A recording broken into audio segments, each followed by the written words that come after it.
Hi friends, My Life Food Tamil channel வந்து நாங்க கற்பகம் பேசுறேன். இன்னைக்கு கேரட் அல்வா எப்படி செய்யறதுன்னு பார்க்கலாம் வாங்க.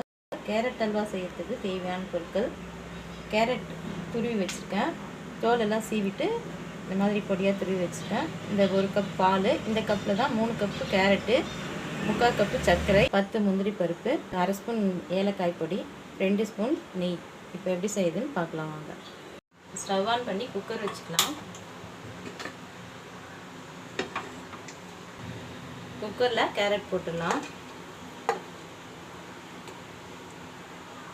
இந்த கேரட்லேயே பாலை ஊற்றிடலாம்.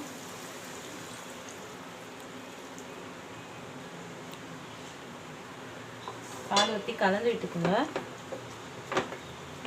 இந்த 2 விசில் வச்சு எடுத்துக்கலாம். வெந்துடும். தண்ணி பால் கம்மியாக இருக்குன்னு பயப்பட வேண்டாம். 2 விசில் வச்சு எடுத்துக்கலாம். குக்கர் மூடி போட்டு 2 விசில் வச்சு எடுத்துக்கணும்.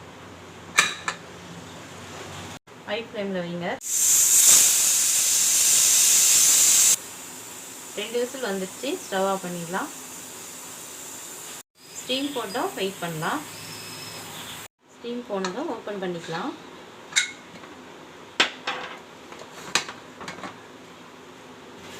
இப்படியே ஸ்டவ் ஆன் பண்ணி வச்சுக்கலாம். இதில் அப்படியே சர்க்கரையை போட்டுக்கலாம்.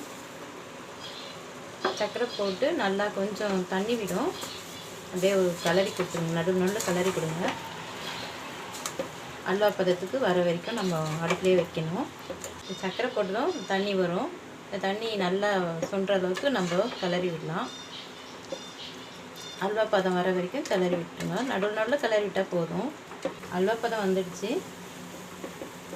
10-15 நிமிஷம் ஆகும் இந்த மாதிரி ட்ரை ஆகிறதுக்கு. இப்போ பேன் வச்சுக்கலாம். இதில் நெய் ஊற்றிக்கலாம். நெய் உருக்கிடுச்சு. முந்திரி பருப்பு போட்டு வறுத்து எடுத்துக்கலாம். முந்திரி செவந்துடுச்சு. ஸ்டவ் ஆஃப் பண்ணிடலாம். ஸ்டவ் ஆஃப் பண்ணி அந்த அல்வாவில் ஊற்றிக்கலாம்.